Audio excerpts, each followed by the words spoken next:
চূড়ান্ত তওবা করতে উদ্যত হয়, তখন তারা বলে ও আল্লাহ ক্বালা ইন্নী তুবতুল আন, আল্লাহ এখন আমি খালেস তওবা করলাম। রব্বুল আলামিন আপনার কাছে আমি এখন মাফ চাইলাম, চূড়ান্ত মাফ। আল্লাহ আপনি আমারে মাফ করে দেন, আমার তওবাগুলো কবুল করে দেন। কিন্তু আমার আল্লাহ বলেন তাদের তওবাগুলো কবুল হবে না। কার কথা? আল্লাহকে জিজ্ঞেস করলাম রব্বুল আলামিন এদের তওবা কবুল হবে না, ফলে অবস্থাটা কেমন হবে? আল্লাহ রব্বুল আলামিন জানিয়ে দেন, শোনো ঈমানদার বান্দারা, তাদের অবস্থা হবে এমন ওয়ালাল্লাযীনা ইয়ামুতুনা ওয়াহুম কুফফার।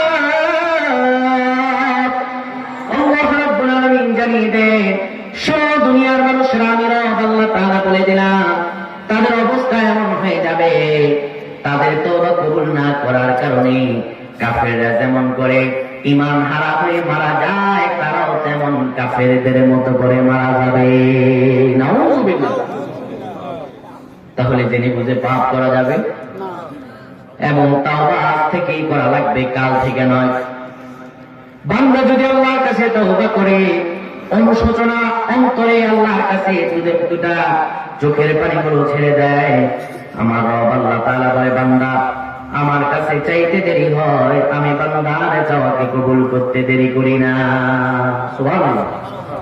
আল্লাহ বলেন বান্দা আমার কাছে চাইতে দেরি হয়, আমি আল্লাহ বান্দার তওবাকে কবুল করতে দেরি করি না। আল্লাহ রাব্বুল আলামিন বলেন বান্দারে তুমি যদি আমার কাছে তওবা করো, তুমি যদি আমার কাছে ক্ষমা চাও, আমি রব আল্লাহ রাব্বুল আলামিন তোমাকে জানিয়ে দিলাম বান্দা তোমার তওবাগুলো আমি এমন ভাবে কবুল করব। বান্দা তুমি যদি অজ্ঞতাবশত পাপ করে ফেলো, না জেনে পাপ করে আমার কাছে ক্ষমা চাও, আমি আল্লাহ রাব্বুল আলামিন বললাম এখন আজকের আলোচনা শোনার পরে বাবা আপনার বয়স হয়ে গেছে 60 বছর 70 বছর, কিন্তু এখন আপনি গুনাহ করার ক্ষমতা আছে, গুনাহ আপনি করতে পারবেন, কিন্তু আজকে আপনি আল্লাহর কাছে তওবা করলেন, খালেসভাবে তওবা করলেন, আল্লাহর কাছে শপথ করলেন, দৃঢ় অন্তরে সংকল্প করলেন আর গুনাহ করবেন না, আজকে থেকেই ভালো হয়ে যাবেন, আজকে থেকেই নেকের পথে চলবেন, গুনাহ সবগুলো ছেড়ে দেবেন। আল্লাহ রাব্বুল আলামিন বলে বান্দা তুমি আশাহত হইও না, মন খারাপ করো না, আমি আল্লাহ তাআলা তোমাকে জানিয়ে দিলাম তুমি যে 60 বছর 70 বছর গুনাহ করেছো, তুমি যদি আমার কাছে তওবা করতে পারো, তাওবার মতো তওবা করতে পারো, আমি রব আল্লাহ তাআলা তোমাকে জানিয়ে দিলাম বান্দা তোমার 60 বছর 70 বছর গুনাহগুলোকে আমি আল্লাহ নেক দিয়ে রূপান্তর করে দিব। আর জোরে বলতে পারলেন না সুবহানাল্লাহ? আল্লাহ রাব্বুল আলামিন কমান্ডার আল্লাহ বলেন শোনো, যদি গুনাহকে নেক দিয়ে রূপান্তর করতে চাও তবে আমি আল্লাহ রাব্বুল আলামিন বললাম কি করা লাগবে। শোনো, ইল্লা মান তাবা ওয়া আমানা ওয়া আমিলা আমালান সালিহা ফাউলাইকা ইউবাদদিলুল্লাহু সাইয়্যাতিহিম হাসানাত। সুবহানাল্লাহ।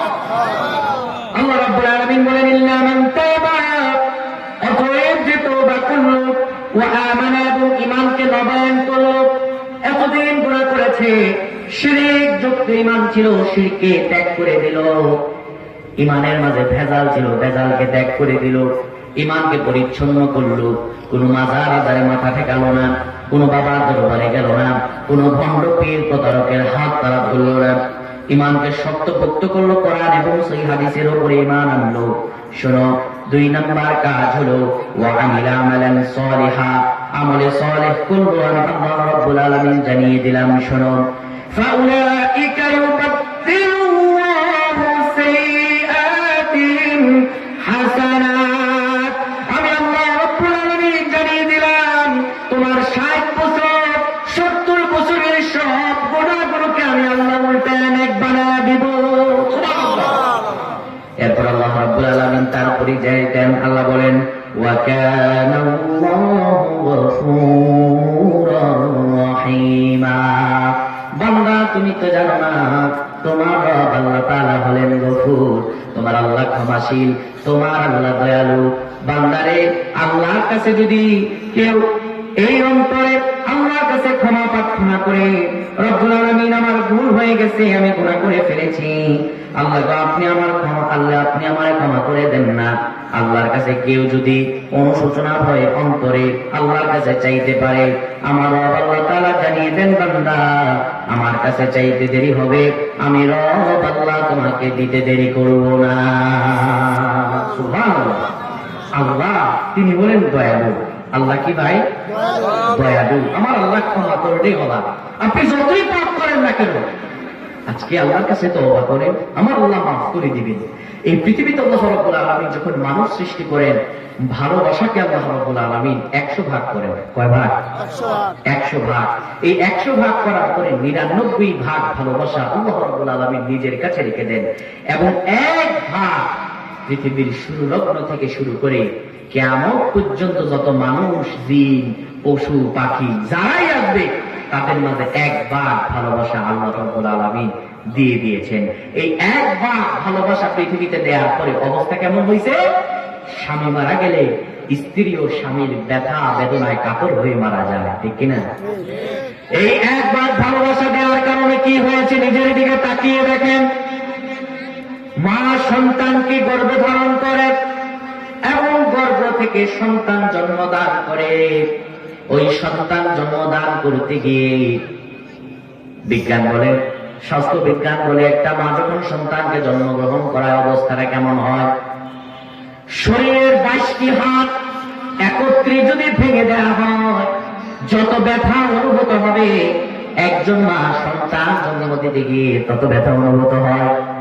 শুধু তাই নয়, ডক্টর এসে বলছে মা আপনাকে আর না হয় সন্তানকে বাঁচানো যাবে, মায়ের কাছে এসে প্রশ্ন করছে, মা তখন কপটে জবাব দেয়, যদি একজনকে বাঁচানো হয়, ও ডাক্তার আপনি আমার সন্তানকে বাঁচান, আমি প্রয়োজনে জীবন দিয়ে দিব, তাও সন্তানকে মা কোনদিন মারা যেতে দেয় না, ঠিক কিনা? শুধু কি তাই, সন্তান দুনিয়াতে জন্মগ্রহণ করার পরে অবস্থাটা কেমন হয় দেখেন।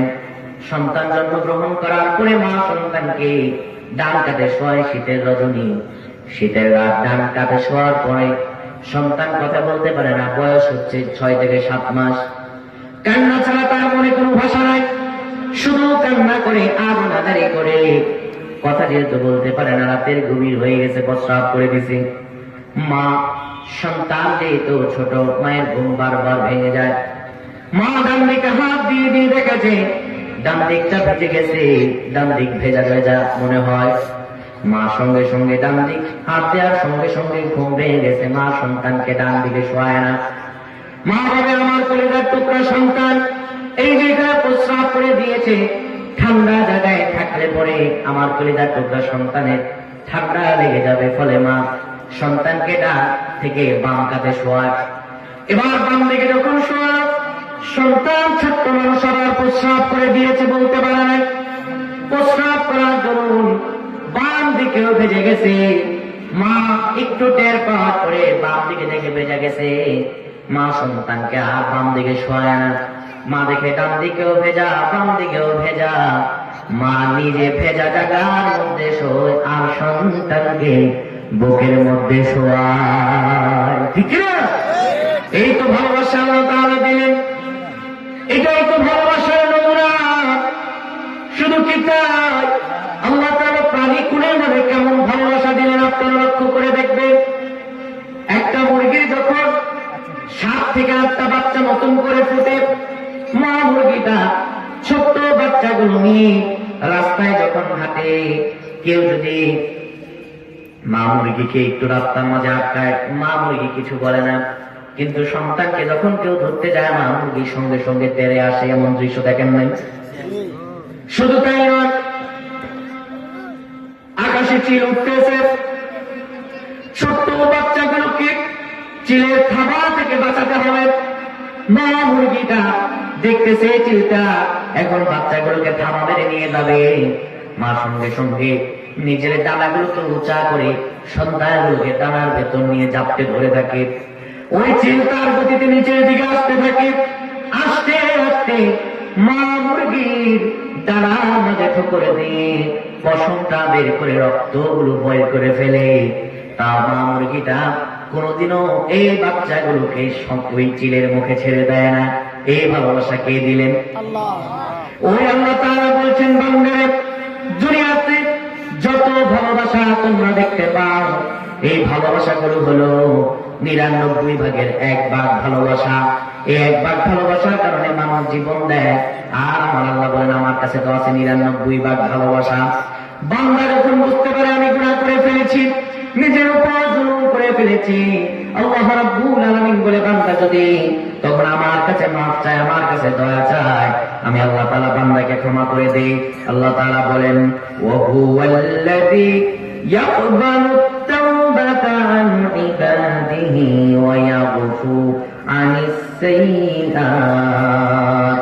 আল্লাহ বলেন, তিনি তার বান্দার তওবা কবুল করেন এবং তার গুনাহসমূহ ক্ষমা করে দেন।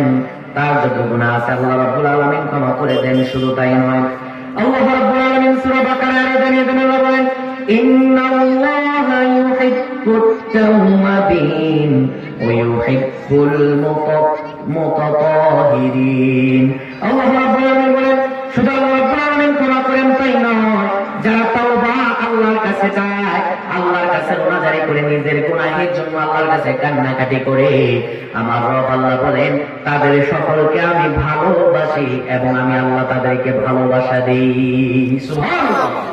আল্লাহ বলেন, যারা আমার কাছে তাওবা করে আমি আল্লাহ রাব্বুল আলামিন শুধু ক্ষমাই করি না, বরং তাদের ভালোবাসি এবং তাদের তাওবা করে আমি তাদেরকে সম্মানিত করে নেই। সুবহানাল্লাহ।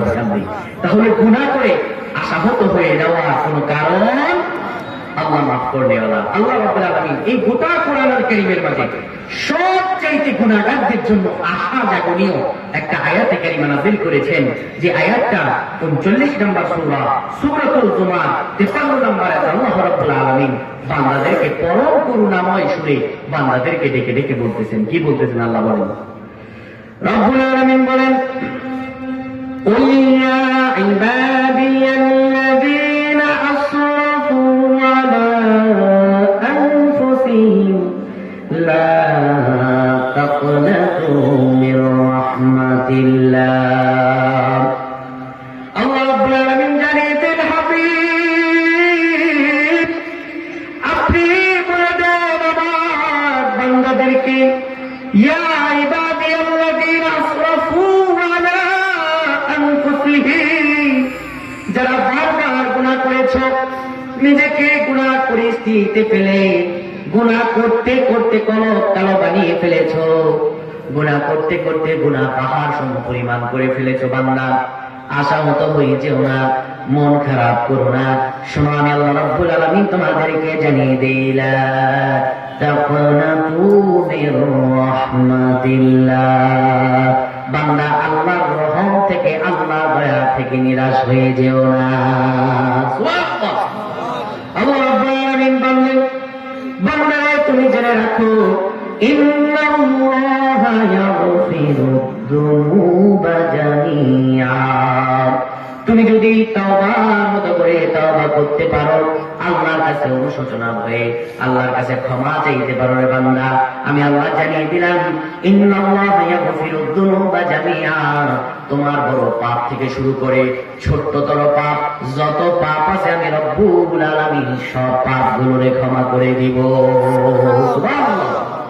আল্লাহ রাব্বুল আলামিন বান্দার পাপ ক্ষমা করবেন, কিন্তু তাওবার মতো তাওবা করা লাগবে। কি করা লাগবে ভাই? তাওবার মতো তাওবা করা লাগবে। কেমন করে আমরা তাওবা করব? বিশ্বনবী মুহাম্মদুর রাসূলুল্লাহ সাল্লাল্লাহু আলাইহি ওয়াসাল্লামের সাহাবীরা আমাদেরকেও তা শিখিয়ে দিয়ে গিয়েছেন। সুবহানাল্লাহ। এই হাদিস একটি ঘটনার উপর নির্মিত। এই হাদিসটা একটি ঘটনা কেন্দ্রিক নিয়ে, এটি বলে আমি আমার আজকের আলোচনা সমাপ্তি টানব।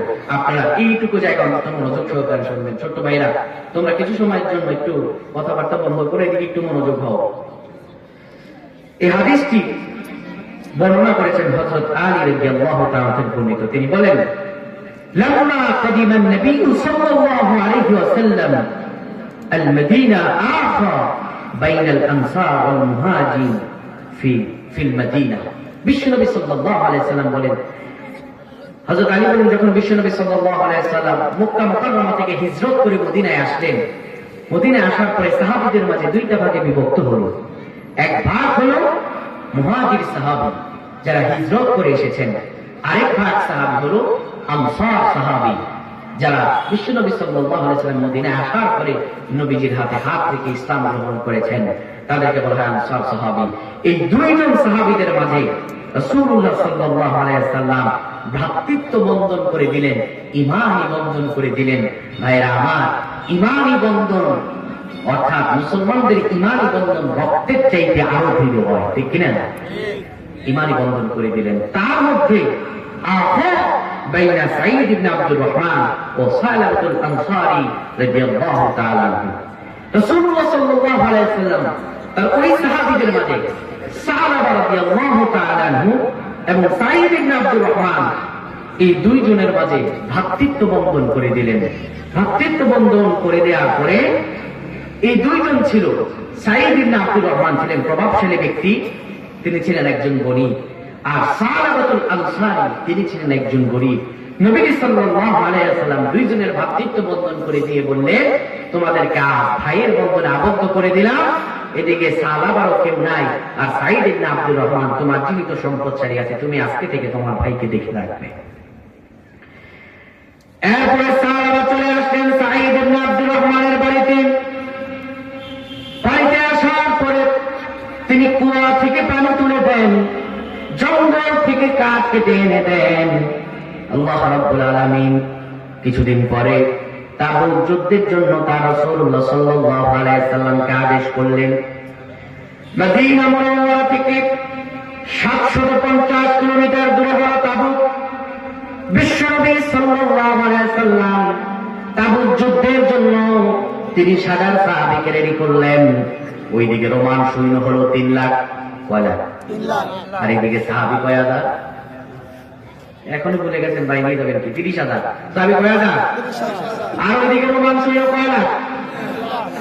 কিন্তু ঘাবড়ানোর কোনো কারণ নেই মুসলমান। আল্লাহ রাব্বুল আলামিন ওই সাহাবীদের ঈমানের তর্জনে আর গর্জনে, তাকবীরের গর্জনে 3 লক্ষ কাফের ভয়ে পালিয়ে গেল। যুদ্ধ করা লাগে নাই, 30,000 সাহাবী তাদের ঈমানের দীপ্ত বলে তাদেরকে পরাজয় করে দিয়েছে। ওই যুদ্ধে আল্লাহর হাবিব রাসূলুল্লাহ সাল্লাল্লাহু আলাইহি ওয়াসাল্লাম সাঈদ ইবনে আব্দুর রহমানকে খাস খাদেম বানালেন। যেহেতু সাঈদ ইবনে আব্দুর রহমান যুদ্ধে যাবেন, সালাবাকে বলে গেল, ভাই সালাবা, তোমাকে আমার বাড়ির পাহারাদার হিসাবে রেখে গেলাম, আমার পরিবার পরিজনের কি প্রয়োজন, তাদের কি দরকার, তুমি একটু তাদের এই দরকারগুলো পূরণ করে দেবা। হযরত সালাবা রাদিয়াল্লাহু তাআলা আনহু বাড়ি দেখাশোনা করতে লাগলেন। সাঈদ ইবনে আব্দুর রহমানের বাড়িটা ছিল নির্জন জায়গায়, টিলার উপরে। সালাবা রাদিয়াল্লাহু তাআলা আনহু প্রতিদিন কাঠ কেটে এনে দেন, কুয়া থেকে পানি উঠিয়ে দেয়। কিন্তু একদিন যায়, নির্জন একাকী জায়গা, নির্জন ঘর, শয়তান হযরত সালাবা রাদিয়াল্লাহু তাআলা আনহুকে প্ররোচনা দিতে লাগলেন। শয়তান বারবার সালাবার উপরে কুমন্ত্রণা দিতে লাগলেন, ও সালাবা, প্রতিদিনই তো কাজ করো, তুমি আজকে কাজটা একটু বন্ধ করো, নির্জনে টিলা, কোনো মানুষ দেখবে না, তুমি একটু সাঈদ ইবনে আব্দুর রহমানের ঘরের দরজাটা খোলো আর শুধু পর্দাটা উঠাও। শয়তানের প্ররোচনায় পড়ে গেলেন। সালাবা রাদিয়াল্লাহু তাআলা আনহু ঘরের দরজা খুললেন, পর্দা উঠালেন। হাদিসের ভাষ্য মতে সাঈদ ইবনে আব্দুর রহমানের স্ত্রী ছিলেন সেখানে বসা, আর তিনি ছিলেন অত্যন্ত সুন্দরী। হাদিসের ভাষায় তাকে বলা হয়েছে ওয়াকানাত ইমরাতান জামিলা, অর্থাৎ আকর্ষিক সুন্দর রমণী তিনি। হযরত সালাবা রাদিয়াল্লাহু তাআলা সাঈদ ইবনে আব্দুর রহমানের স্ত্রী এই সৌন্দর্যতায় মুগ্ধ হয়ে গেলেন, আর তিনি ঘরের ভিতরে প্রবেশ করলেন। ঘরের ভিতরে প্রবেশ করার সঙ্গে সঙ্গে সৌন্দর্যতায় মুগ্ধ হয়ে কেবলমাত্র তার হাত ধরলেন, এর বেশি কিছু সীমা অতিক্রম করলেন না, এর বেশি সীমা অতিক্রম করলেন না। হাত ধরার সঙ্গে সঙ্গে সাঈদ ইবনে আব্দুর রহমানের স্ত্রী বলে উঠলেন, ইত্তাকিল্লাহ সালাবা আমা হাফিজতা হুরমাতা আখিকাল গাযী ফি সাবিলিল্লাহ। ও সালাবা, আল্লাহকে ভয় করো। তোমার ভাই সাঈদ ইবনে আব্দুর রহমানের স্ত্রী আমরা, আমাদের ধর্ম এবং আমাদের সম্পদ তোমার কাছে আমানত। কিন্তু তুমি যা করছো, তুমি তো তোমার মুজাহিদ ভাইয়ের আমানতের খেয়ানত করছো, তুমি তো তার আমানত রক্ষা করতে পারছো না। ইত্তাকিল্লাহ, আল্লাহকে ভয় করো। এইটুকু কথা, এইটুকু কাজ হযরত সালাবা রাদিয়াল্লাহু তাআলা আনহুর অন্তরে আল্লাহ ভীতির এমন জোয়ার তুলে দিলেন, তিনি লজ্জা আর ভীতর স্বরে ঘর থেকে বেরিয়ে গেলেন আর আকাশের দিকে তাকালেন। আকাশের দিকে তাকিয়ে তিনি বলতে লাগলেন, ইলাহি আনতা আনতা ওয়া আনা আনা আনতাল আওয়াদু বিল মাগফিরাহ ওয়া আনাল আওয়াদু বিযুনুব। সামান্য হাত ধরেছেন, এর সীমা অতিক্রম তিনি করেন নাই। সাঈদ ইবনে আব্দুর রহমানের স্ত্রী শুধুমাত্র বলেছেন ইত্তাকিল্লাহ। লজ্জায় আর ভীতর স্বরে ঘর থেকে বেরিয়ে হযরত সালাবা আকাশের দিকে তাকায় আর বলে, ইলাহি, ও আল্লাহ, আনতা আনতা, তুমি, ওয়া আনা আনা, আমি, আনতাল আওয়াদু বিল মাগফিরাহ, আল্লাহ তোমার স্বভাব হলো ক্ষমা করা, ওয়া আনাল আওয়াদু বিযুনুব, আল্লাহ আমি বান্দা, আমি নাফরমান, আমার স্বভাব হলো গুনাহ করা, আল্লাহ গো তুমি আমারে মাফ করে দাও। হযরত সালাবা আকাশের দিকে তাকায় খাওয়া দাওয়া বন্ধ করে দিলেন। দুই চোখ দিয়ে বারবার শুধু পানি আর কান্নার রোনাজারি। দিনে রাত তিনি কাঁদতে লাগলেন।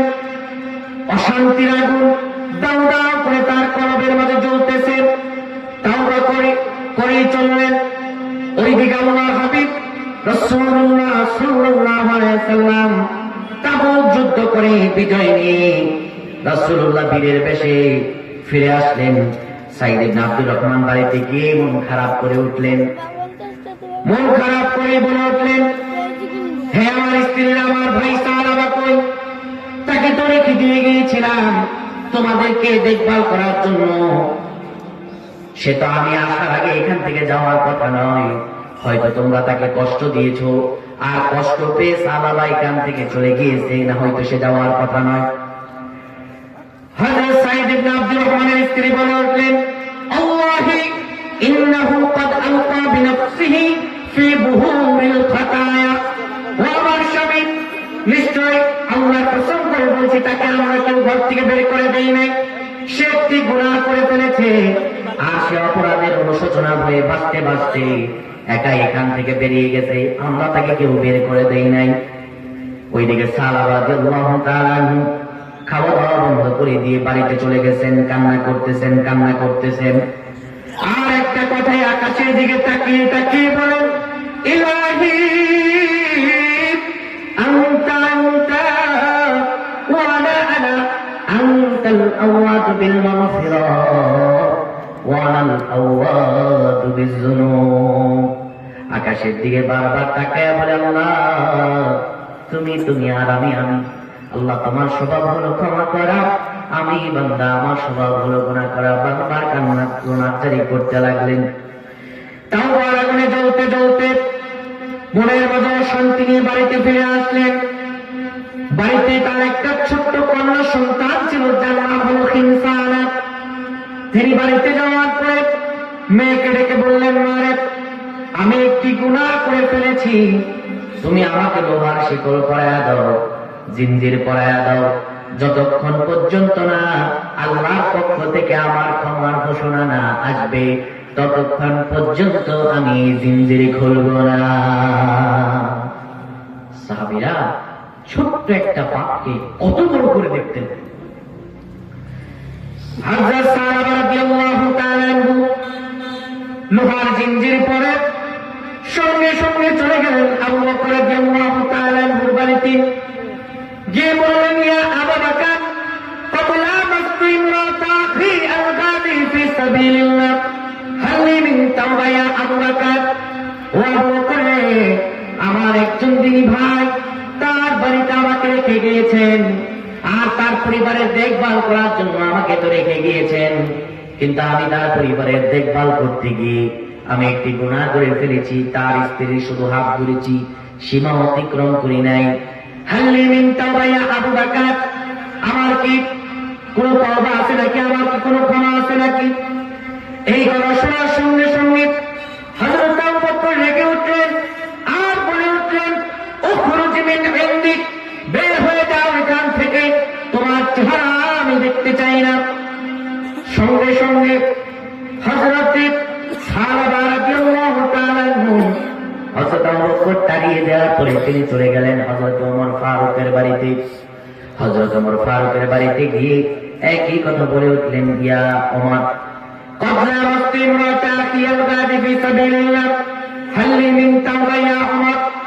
তিনি বলে উঠলেন, ও তুমি বিশ্বনবী মুহাম্মদ রাসূলুল্লাহর প্রিয় সাহাবী, আমার একজন দিনী ভাই আমাকে তার বাড়ি পাহারা দেওয়ার জন্য রেখে গিয়েছেন, কিন্তু আমি শয়তানের প্ররোচনায় পড়ে একটি গুনাহ কাজ করে ফেলেছি, তার স্ত্রীর হাত ধরেছি, এর বেশি সীমা অতিক্রম করি নাই। ওমর, হাল লি মিন তাওবা, আমার কি কোনো তাওবার রাস্তা আছে নাকি?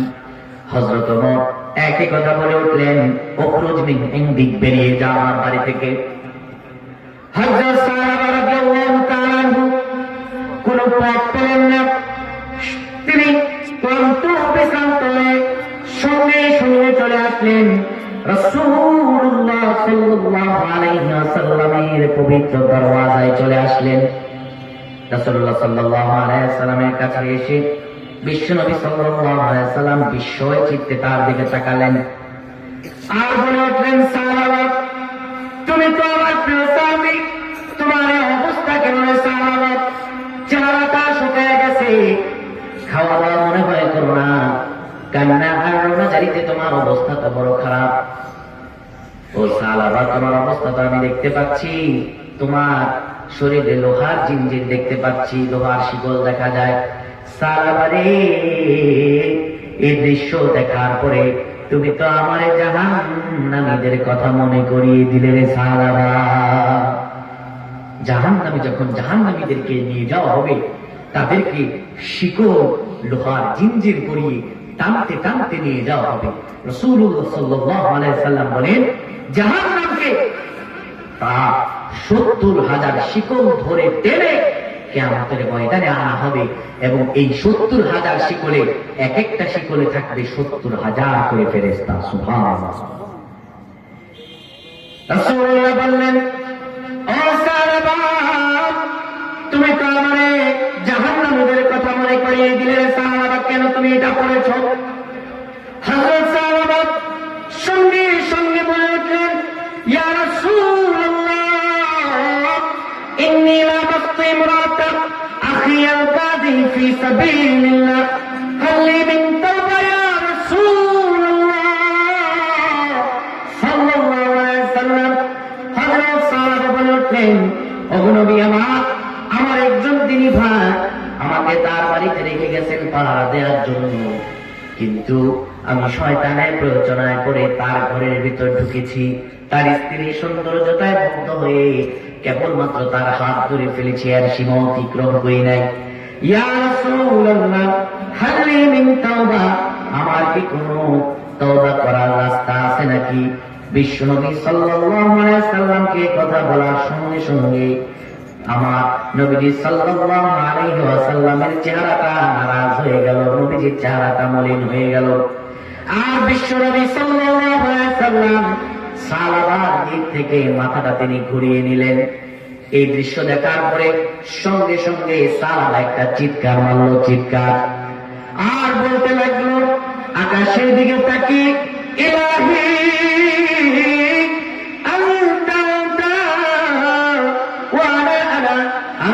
الأواد بالمغفرة وأنا الأواد بالذنوب। সাহাবা আকাশের দিকে তাকায় আর কান্না করতে লাগলো, আল্লাহ সবার কাছে গেলাম কিন্তু কারো কাছে কোনো লাভ হলো না।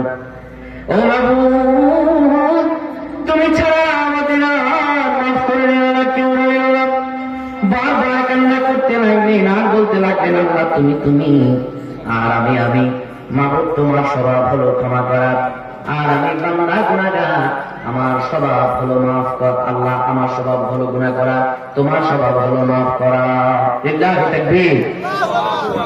আজকে আমাদের সম্মানিত প্রধান আলোচক এসে গেছে, আমি আর সময় নিব না, শুধু অল্প সময় 2 থেকে গুনাহ করা বারবার বলতে লাগলেন। তার কারণে দেখে আল্লাহ রাব্বুল আলামিন জিবরাইল আলাইহিস সালামকে ওহী দিয়ে পাঠালেন। হযরত জিবরাইল আমিন তিনি এসে রাসূলুল্লাহকে বললেন, ইয়া রাসূলুল্লাহ ইন্নাল্লাহা ইয়াকরাউ কাসসালাম। ওগো নবীজি, আল্লাহ আপনাকে সালাম দিয়েছেন এবং ওহী পাঠিয়েছেন আল্লাহ আপনার কাছে। বিশ্বনবী সাল্লাল্লাহু আলাইহি সাল্লাম জিবরাইল আমিনকে বললেন, ভাই জিবরাইল, কি ওহী আল্লাহ এত গুরুত্বপূর্ণ ভাবে পাঠিয়েছেন বলো। জিবরাইল আমিন বললেন, আল্লাহ জানিয়েছেন, হাবিবি আম খালাকতাল খালকা আও আনা। ওগো আমার নবী, আপনি যে সাহাবাকে কোনো সুসংবাদ দিলেন না, সাহাবাকে যে আপনি পাঠিয়ে দিলেন, মুখটা যে আপনি ঘুরিয়ে নিলেন, হাবিবি ও আমার প্রিয় হাবিব, আম খালাকতাল খালকা আও আনা, বান্দাকে আপনি বানাইছেন না আমি বানাইছি। সুবহানাল্লাহ। রাসূলুল্লাহ সাল্লাল্লাহু আলাইহি ওয়াসাল্লাম জবাব দিলেন, নাআম ইয়া সাইয়্যিদি ইয়া রাব্বি আনতাল খালকাল খালকা। ইয়া হে আল্লাহ, আপনি বান্দা বানাইছেন, আমি বান্দা বানাই নাই। আল্লাহ রাব্বুল আলামিন সঙ্গে সঙ্গে জানিয়ে দিলেন, হাবিবি বাশশির আবদি কদ গাফারতু লাক, আপনি আমার বান্দাকে সুসংবাদ দিন। আমার সাহাবা এই অনুশোচনা করার কারণে, সাহাবার কান্না আর গুনাহগারি করার কারণে আমি সাহাবার তাওবা কবুল করে আমার সাহাবাকে মাফ করে দিয়েছি। নবী সাল্লাল্লাহু আলাইহি ওয়াসাল্লাম সাহাবীদেরকে বলে উঠলেন, মাইয়াতি নবী সাহাবা, কে সাহাবাকে আমার কাছে এনে দিতে পারবে, দাঁড়াও। ফাকাম আবু বকর রাদিয়াল্লাহু তাআলা আনহু, হযরত আবু বকর ওমর দাঁড়িয়ে গেলেন, সঙ্গে সঙ্গে আরো দাঁড়িয়ে গেলেন ওমর, আলী ও সালমান, হযরত আলী এবং সালমান দাঁড়িয়ে গেলেন। বিশ্বনবী সাল্লাল্লাহু আলাইহি ওয়াসাল্লাম আবু বকর ওমরকে বসিয়ে দিয়ে হযরত আলী আর সালমানকে পাঠালেন। হযরত আলী আর সালমান খুঁজতে লাগলেন মদিনায়, তন্ন তন্ন করে কোথাও সাহাবারে খুঁজে পায় না। এবার মদিনা থেকে বের হয়ে যখন মাঠ পেরিয়ে একটা পাহাড়ের চূড়ার দিকে তিনি যেতে লাগলেন, সঙ্গে সঙ্গে তিনি একটা রাখালকে দেখতে পারলেন আর বলতে লাগলেন, হাল রাআইতা রাজুলান মিন আসহাবি রাসূলুল্লাহ সাল্লাল্লাহু আলাইহি ওয়াসাল্লাম, তুমি কি আল্লাহর হাবিব রাসূলুল্লাহর কোন সাহাবীকে দেখতে পেয়েছো নাকি? রাখাল বলে উঠল, ইয়া আলী ওয়া সালমান ইন্নাকুমা তাকদুবানি রাজুলান আল হারিবা মিন আযাবিল্লাহ, তোমরা কি এমন কোন ব্যক্তিকে খুঁজতেছো নাকি যে ব্যক্তি আল্লাহর আযাব থেকে দৌড়ে দৌড়ে আল্লাহর আযাব থেকে বাঁচার জন্য আল্লাহর রহমতের দিকে ছুটতেছে? তোমরা কি এমন ব্যক্তিকে খুঁজতেছো নাকি? তারা বুঝে গেল এটাই তো সাহাবা ছাড়া আর কেউ না, তাকে খুঁজতেছি। তখন সে বলে উঠল, ফাসবির ইয়া আলী ওয়া সালমান, একটু সবর করো, এখন তারা দেখা যাবে না। যখন সূর্য পশ্চিম দিকে হেলে যাবে, সন্ধ্যা ঘনীভূত হয়ে যাবে, তখন পাহাড়ের চূড়ায় তারা দেখবা ওই গাছটার নিচে এসে বসে গুনগুন করে কি যেন বলে আর কান্না আগুন জারি করে, তোমরা তাই দেখতে পাবা। সন্ধ্যা ঘনীভূত হওয়ার সঙ্গে সঙ্গে তারা হযরত সাহাবাকে দেখতে পেলেন, সাহাবা কান্না আগুনাজারি করতেছে। তখন আলী আর সালমান তাকে গিয়ে ধরলেন আর বললেন, কুম সাহাবা, দাঁড়িয়ে যাও। সাহাবা রাদিয়াল্লাহু তাআলা আনহুকে তারা ধরলেন আর তারা বললেন, তুমি সুসংবাদ গ্রহণ করো, আল্লাহর হাবিব জানিয়েছেন আল্লাহ তোমাকে মাফ করে দিয়েছেন, চলো নবীজির দরবারে যাই, রাসূলুল্লাহ তোমার জন্য অপেক্ষা করছেন। সুবহানাল্লাহ। রাসূলুল্লাহ সাল্লাল্লাহু আলাইহি ওয়াসাল্লামের দরবারে মদিনা আসতে আসতে মাগরিবের সময় হয়ে গেল। মাগরিবের নামাজে নবীজি দাঁড়িয়ে গিয়েছেন। হযরত সালমান এক পাশে দাঁড়ালেন, হযরত আলী দাঁড়ালেন, মাঝখানে দাঁড়ালেন হযরত সাহাবা। হযরত সাহাবা মাঝখানে দাঁড়ালেন। নবীজি ওই দিন সূরা ফাতিহার পরে বললেন সূরাতুত তাকাসুর। কোন সূরা বাবা? যখন নবীজি সূরা তাকাসুরের প্রথম আয়াত কারিমা পড়লেন আল্লাহকুমুত তাকাসুর। এটার অর্থ হলো প্রাচুর্যের প্রতিযোগিতা তোমাদেরকে মোহাচ্ছন্ন করে রেখেছে। হযরত সাহাবা একটা চিৎকার মারলেন, চিৎকার। দ্বিতীয় আয়াত যখন পড়লেন হাত্তা যুরতুমুল মাকাবির, যতক্ষণ না তোমরা কবরে পৌঁছাও। এবার দ্বিতীয় চিৎকার হয়ে হযরত সাহাবা সঙ্গে সঙ্গে অজ্ঞান হয়ে জমিনে পড়ে গেলেন। নবীজি নামাজ শেষ করলেন। নবীজি নামাজ শেষ করার পরে নবীজি ডেকে বললেন, ইয়া সালমান ইউমুতহ আলাইহি আলাইহিল মা, ও সালমান তুমি সাহাবার মাথায় পানি দাও। সালমান ডেকে বললেন, ইয়া রাসূলুল্লাহ সাহাবার মাথায় পানি দিয়ে আর কোনো লাভ হবে না। তাওবার অনুশোচনায় পড়তে পড়তে আপনার সাহাবা দুনিয়া ছেড়ে চলে গেছে। সুবহানাল্লাহ। বিশ্বনবী সাল্লাল্লাহু আলাইহি ওয়াসাল্লাম বললেন, তার জানাজার ব্যবস্থা করো। ঘটনা আরেকটু এখানে আছে, আমরা সংক্ষিপ্ত করে দিচ্ছি। নবীজি বললেন, তার জানাজার ব্যবস্থা করো। জানাজার ব্যবস্থা করা হলো। অসংখ্য সাহাবায়ে কেরাম জানাজাতে চলে যাচ্ছেন। হযরত আলী রাদিয়াল্লাহু তাআলা দেখতে পেলেন নবীজি সাল্লাল্লাহু আলাইহি সাল্লাম জুতা মোবারক খুলে ফেলেছেন এবং নবীজি সাল্লাল্লাহু আলাইহি সাল্লাম তার বৃদ্ধাঙ্গুলির পায়ের উপর পাড়া দিয়ে দিয়ে, অর্থাৎ বৃদ্ধাঙ্গুলির উপর ভর করে করে নবীজি কষ্ট করে করে হাঁটতেছেন। হযরত আলী বলে উঠলেন, ইয়া রাসূলুল্লাহ আমি তো ব্যাপারটা বুঝলাম না, আপনি পুরো পাটা কেন জমিনে ফেলেন না? আপনি কেন বৃদ্ধাঙ্গুলের উপর ভর করে করে কষ্ট করে করে কেন আপনি হেঁটে জানাজায় যাচ্ছেন? নবীজি সাল্লাল্লাহু আলাইহি ওয়াসাল্লাম বলেন, আলী আমি যা দেখি তুমি তা দেখো না। মা কাদারতু আন বাতিলা কদামাইলা মিন কাসরাতিল মালাইকাতি ওয়া নূর। ও আলী রে, আল্লাহ সাহাবার তওবা এমন করে কবুল করে নিয়েছেন, সাহাবার তওবার কান্নার রোনাজারির কারণে আকাশ থেকে এত হাজার হাজার ফেরেশতা সাহাবার জানাজায় অংশগ্রহণ করেছে। আলী আমি যে রাসূলুল্লাহ পুরা পাটা জমিনে ফেলবো এইটুকু খালি জায়গা দেখতে পারি না রে আলী। তাওবা করলে তাওবা করার মতো করা লাগবে। খালি আস্তাগফিরুল্লাহ আস্তাগফিরুল্লাহ বললাম, গুনাহ করলাম, আস্তাগফিরুল্লাহ হচ্ছে ইস্তিগফার, তওবা করার একটা দোয়া। কিন্তু তাওবা মানে এই না এখন তওবা করলাম কালকে গিয়ে শিরক করব, কালকে গিয়ে বিদআত করব। বিশ্বনবী সাল্লাল্লাহু আলাইহি ওয়াসাল্লাম বলেছেন, আখলিস দীনাকা ইয়াকফিকাল আমালুল কলিল, তোমার ঈমানটা খাঁটি করো, অল্প আমল নাজাত চলে যাবে। আহামরি আমল দরকার নাই, অল্প আমল ঈমান পরিশুদ্ধ থাকলে জান্নাতে যাওয়ার জন্য যথেষ্ট।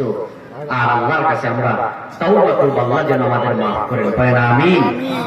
সম্মানিত ভাইরা, আপনাদের অত্র মাদ্রাসায় আমাকে আসলে যখন দাওয়াত করা হয় তখন একবারও বলে না যে কালেকশন করা লাগবে।